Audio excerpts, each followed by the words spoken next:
everyone, and welcome to this month's Facebook Live. Every month, we pick topics that are of interest to our community, and given the fact that March is National Kidney Month, we couldn't pass up the opportunity to speak to two of our kidney transplant experts for this month's Facebook Live.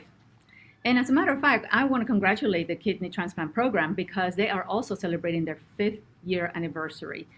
And Memorial Transplant Institute is the only center in Broward County and the only of two programs in South Florida to offer kidney transplant to both children and adults.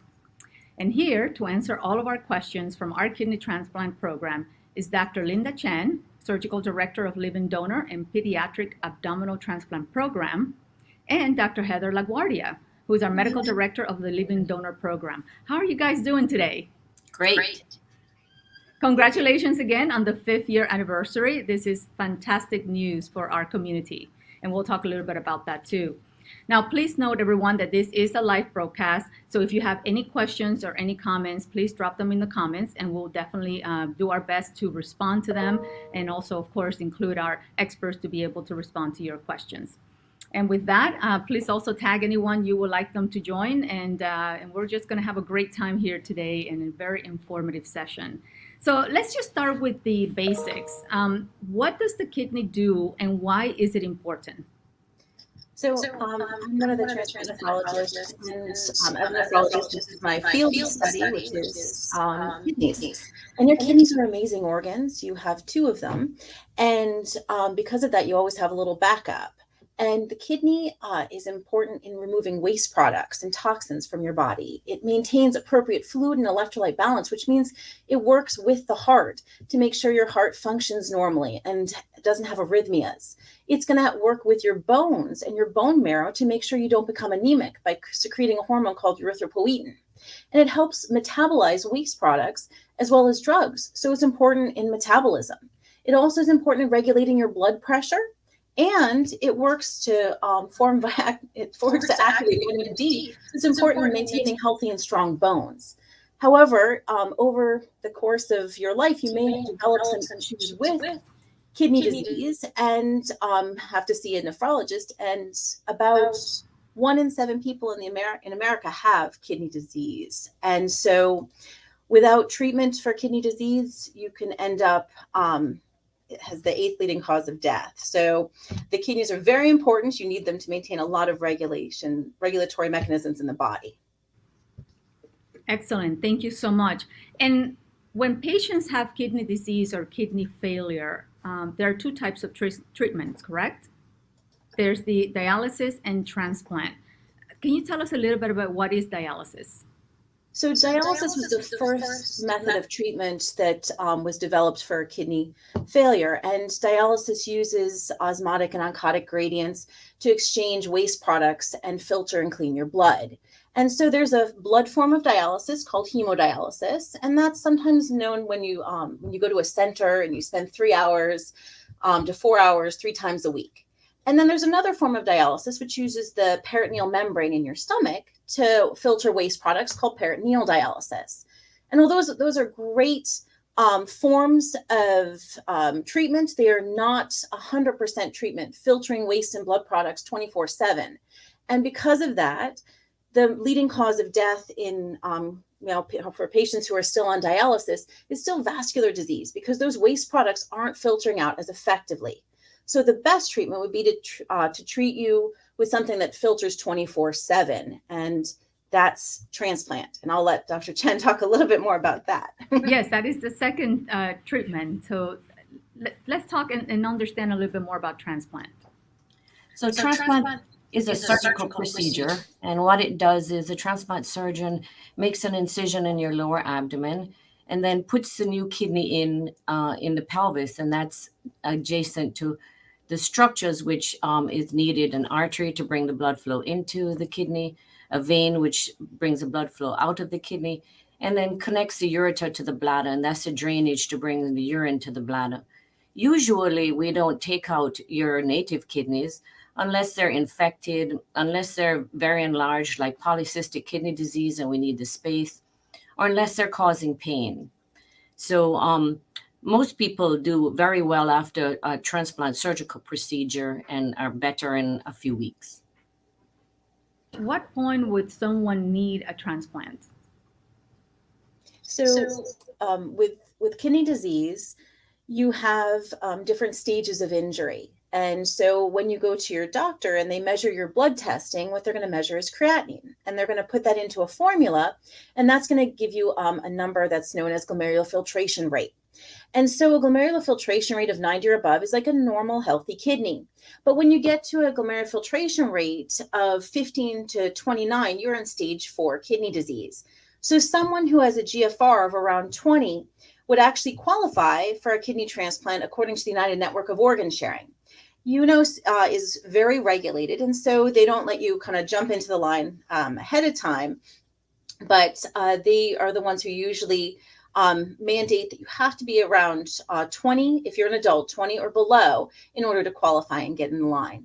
And so those patients would potentially qualify. And which patients do not qualify for transplant?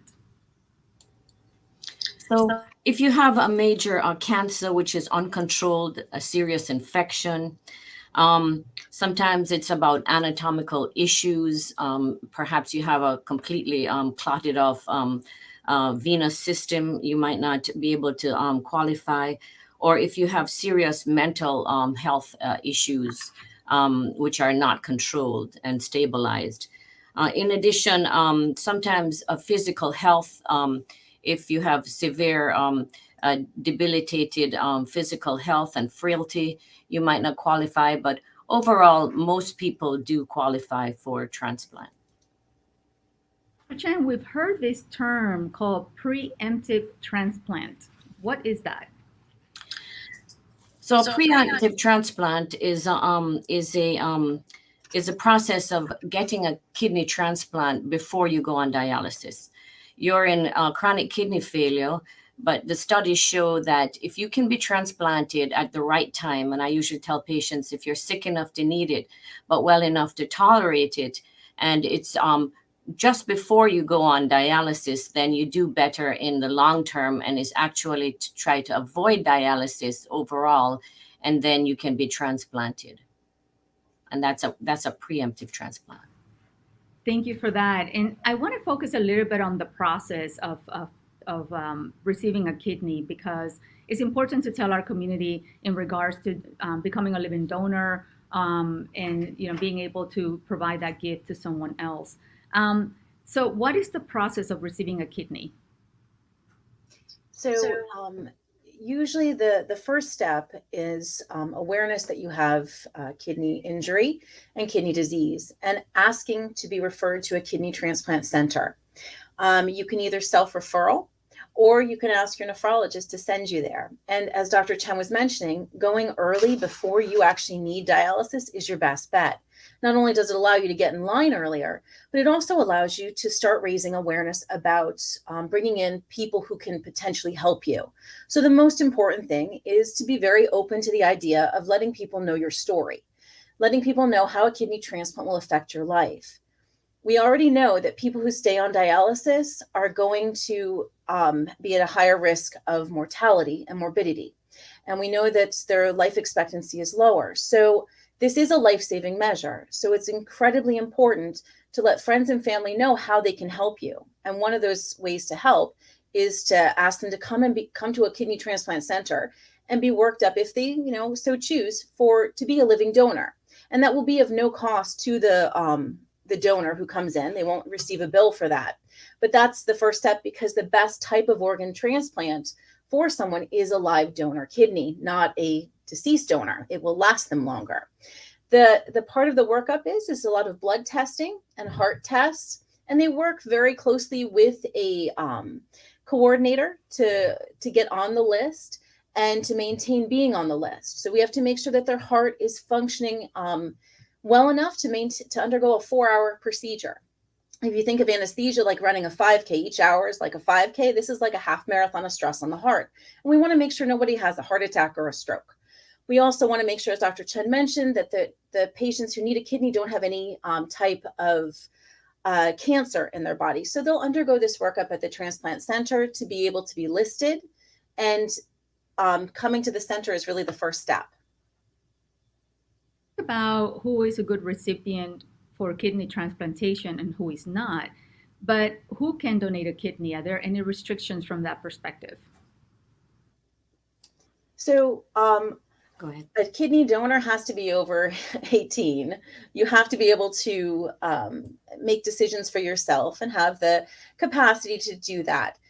A lot of times people think that this is going to be a huge surgery and they'll be incapacitated for a long period of time and that they're going to lose a lot of kidney function. And that's just not the case. So someone who has any interest in learning about kidney donation, someone who has any interest in seeing how they can help their loved one should come in. And even if they decide not to donate, or if they're ruled out for donation, that still will benefit them.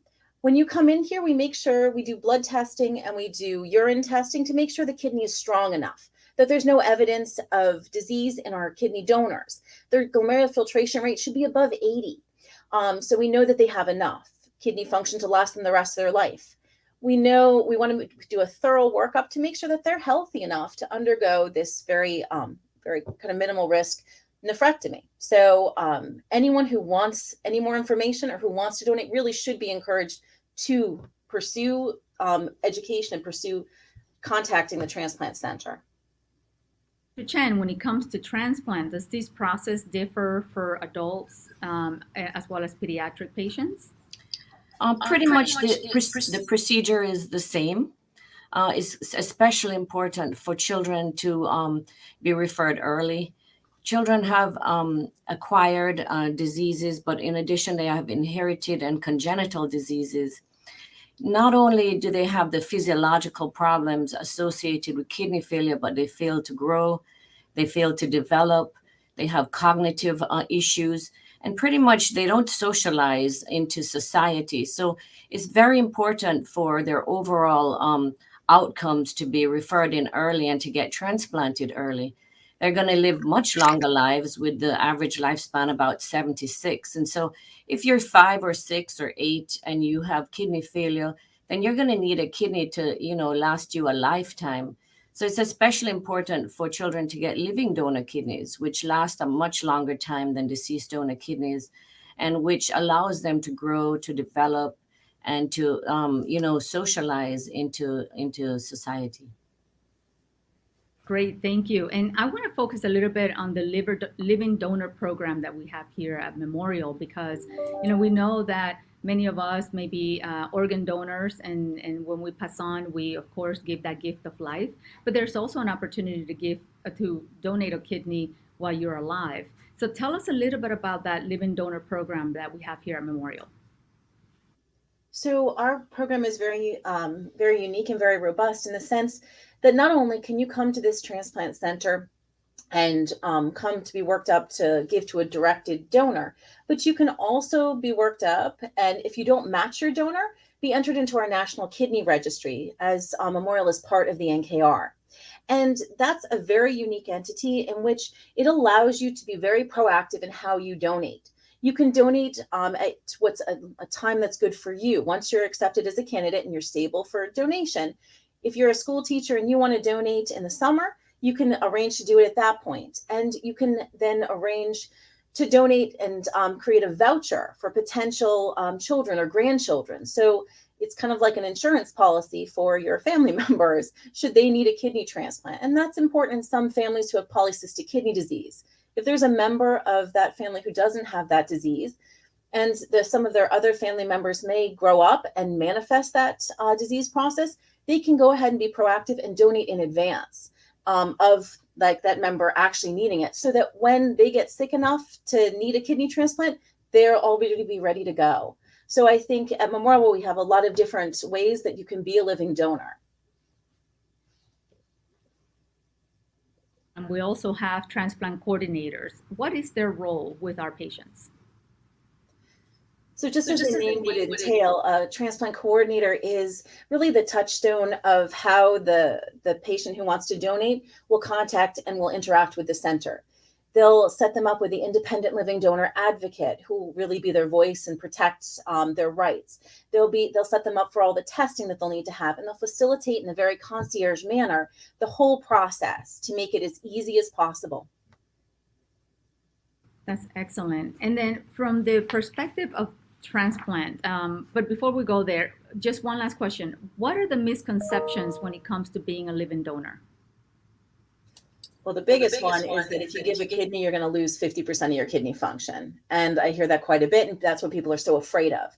Or they're afraid that it's going to be an enormous surgery and they're going to be incapacitated and all of their, everything that they enjoy doing, they won't be able to do again. And that's incredibly untrue. When you donate a kidney transplant, the body is that adaptive mechanism. You're born with a spare, and so you might as well just share it. You're going to lose only about 5 to 10% of your kidney function. So if you're healthy enough to have, two good kidneys, donating that extra is actually not going to have any meaningful impact in your life. It's also noted, as Dr. Chen had mentioned already, that living donors, they have an improved survival than the average population. And that's because they're already selected as the healthiest of the healthy. So your work is not going to change. What you have to do for your activities isn't going to change. Your diet won't have to change. And you're not going to be on any medications for immunosuppression as a donor. So I think a lot of times people think, oh, I'm going to be on these meds. Nope, not the case. So some people are afraid of the surgery itself. And living donation these days is very minimal invasive. It's through a laparoscopic procedure. The largest incision is, about the size of your finger, and that's what the incision needed to take the kidney out. The surgery lasts, less than a couple of hours. You're only in the hospital for about 24 hours, and then we send you home, obviously with some pain medications. Most people are back to work in about a week. They have discomfort, but it should improve every single day. And they're pretty much back to normal within about 2 weeks. We ask you not to lift heavy things more than 10 to 20 pounds for about 4 weeks so you don't get hernias. But in general, the surgery is very well tolerated. The stay in the hospital is very minimal. Some donors might be concerned about who's going to pay. And usually the recipients, the person you're giving the kidney to, their insurance pays for the entire workup and for the surgery and the hospital stay. The transplant center is committed to you, and we're going to follow you for a couple of years and make sure that your kidney function, native kidney function, that remains stabilizes, and that you're doing well, and that things go well in the long term for you. That's excellent. So this is amazing an opportunity to be able to be a living donor, as well as the way we're raising awareness in terms of organ donation. So let's move from being an organ donor and a living donor to better understanding transplants. And Dr. Chen, what other types of transplants are performed here at the Memorial Transplant Institute besides the living donor transplant? So obviously we do kidney transplant using deceased donors, and those donors come from the network of organ sharing list. And so you'd come in, and if you don't have a living donor available, you would be on the list. And then I always tell people that you have to hurry up to get on the list to wait, because the average wait is between about 3 and 5 years. It depends on your blood group. And deceased donor organs, the median function time is about 8 to 10 years. So living donors are far superior in terms of earlier function. We take them out of one person, and the quicker you can transplant an organ is the more likely it would have immediate function. So living donors tend to go in and work straight away and tend to function for a longer time. They're also a better quality. I say they're certified used because they come from a healthy person who, the kidney is working in that donor, and then we transplant it and use it immediately in the recipient, as opposed to a deceased donor, which perhaps is shipped around the country, will have a longer period of time before it's transplanted, and so the function could be slower at first. And the overall long-term function of those kidneys is not as good as living donation. Thank you. And we actually have a couple of questions from our online community. The first one is, can a child receive a living donor kidney from an adult? Yes. Actually, you have to be over age 18 to be a living donor. You have to be able to understand the options, risks, and benefits of living donation. And Pediatric organs are very difficult to get. And so most of the transplants are done with adult organs, and all living donor transplants are done with adult organs with donors over the age of 18. And then the second question that we have is, if you're prone to kidney stones, does that mean your kidneys will eventually fail? No, absolutely not. Actually, in the general population, unknown to many people, probably around 40% of people will have asymptomatic kidney stones, and will pass them over their lifetime, or they'll remain in place, and some never grow. It depends on the type of stones, and never cause a problem. And going back to the surgery expectations of a transplant, once the surgery is done, what are the chances of rejection? And if that happens, what do they do next? What are the next steps?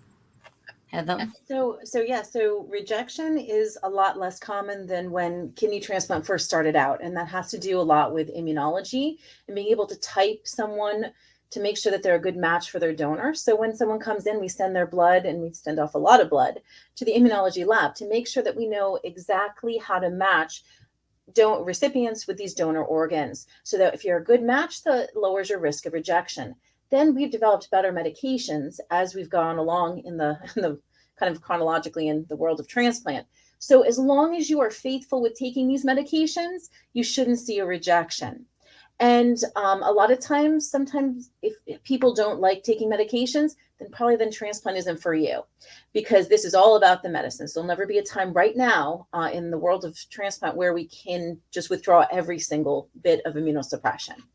Now, if you take your, medications, or maybe you have an issue with insurance and somehow there's a lapse and you do end up with a rejection, what we do is we make sure that you come into the center and you're chronically being monitored so we can biopsy the kidney.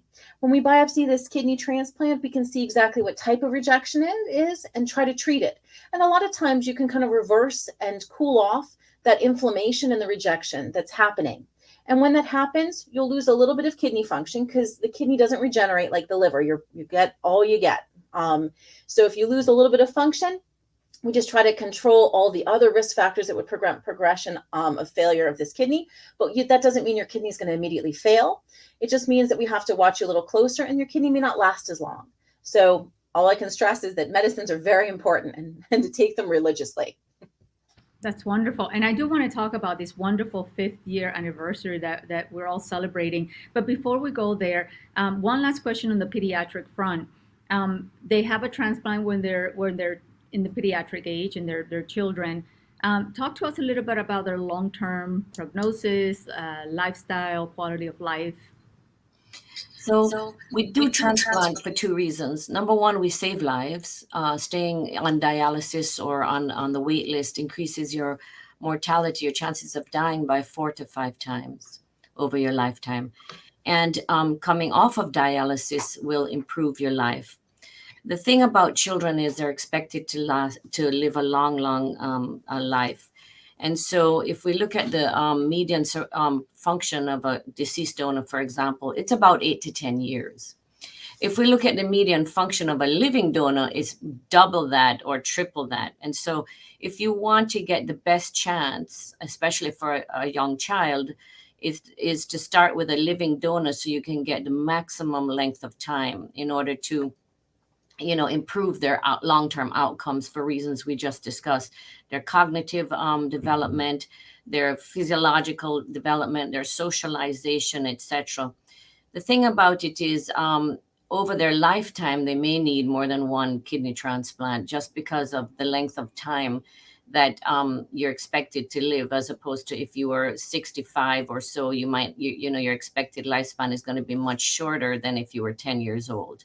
And so once again, it's very important for children to be transplanted in a timely fashion. Unfortunately, children do wait longer on the wait list, but there are some special concessions if you don't have a living donor that the network of organ sharing has put into place.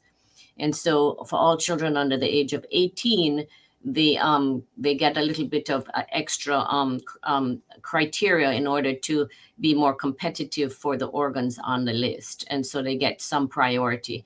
Once again, it depends on your blood group, and also it depends on if you have a lot of how difficult you are to match in order to get transplanted. But you know, it's their only option, or remain on dialysis.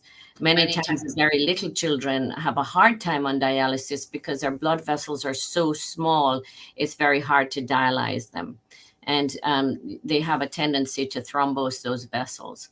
And very frequently, we use a peritoneal membrane to do peritoneal dialysis, and sometimes that's inefficient, or they get infections, and so they lose their ability to be dialyzed, and then it becomes very critical for transplant. Interesting. Now we have actually a very good question from our online community. Someone that has been that has received a heart transplant here at Memorial, and 8 years post-op, doing great. Would someone like that be able to qualify to be a kidney donor? So it depends on function. So it's always good to ask. And it's always good to look at, what the kidney function of a potential person who wants to be a donor is. If the glomerular filtration rate is high enough, then that's wonderful.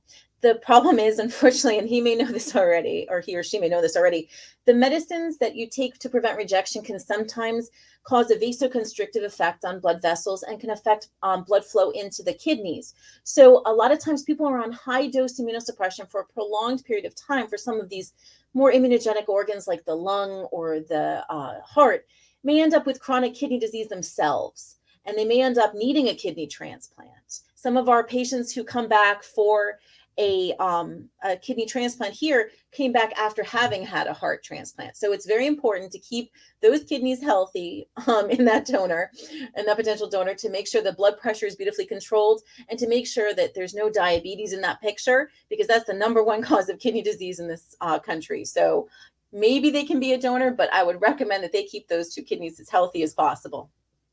That's a great question. That was a great question and great answer. Thank you so much. Now let's talk about this 5th year anniversary and the program. The program has done so well in the time that we're celebrating here, this 5th year anniversary. Tell us what sets this program apart from others. Well, hot off the press is our new SRTR data, which was published, a couple months ago. And if you come to Memorial, your likelihood of getting a transplant quicker is much higher. Our list moves faster than all the other lists in Florida, and actually is the 8th fastest moving list in the US. And so that's a very good, plus. In addition, we have a very family feel. We're a small program, and can offer you a more of a concierge type of experience.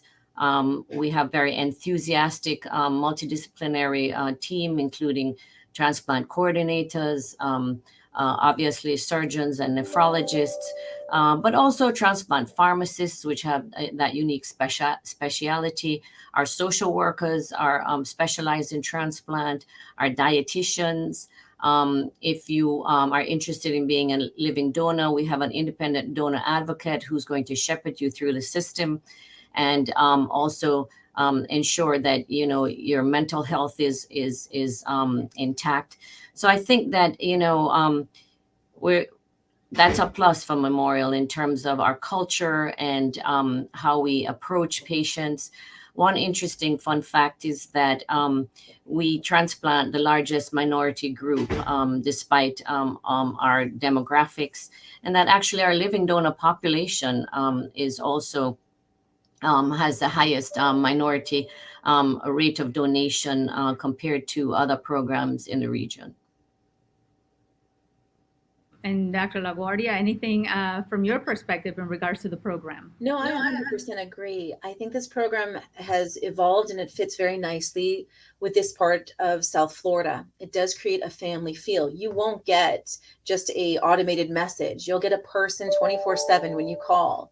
So you can try going to other centers. It doesn't penalize you if you want to be listed at multiple centers, but what you're going to find is you're going to like the center better that actually treats you like family. And so I think that's why we've had a lot of different converts in this area, is because of the type and level of care. We are a health system. So we have, as Dr. Chen was saying, multiple different specialists. So your care can be complete and maintained in this one health system. So I think you're going to like what you get. Well, I want to thank you both for such a wonderful time together here. I've learned a lot, and I'm sure that our online community and our community listening to this has also learned a lot.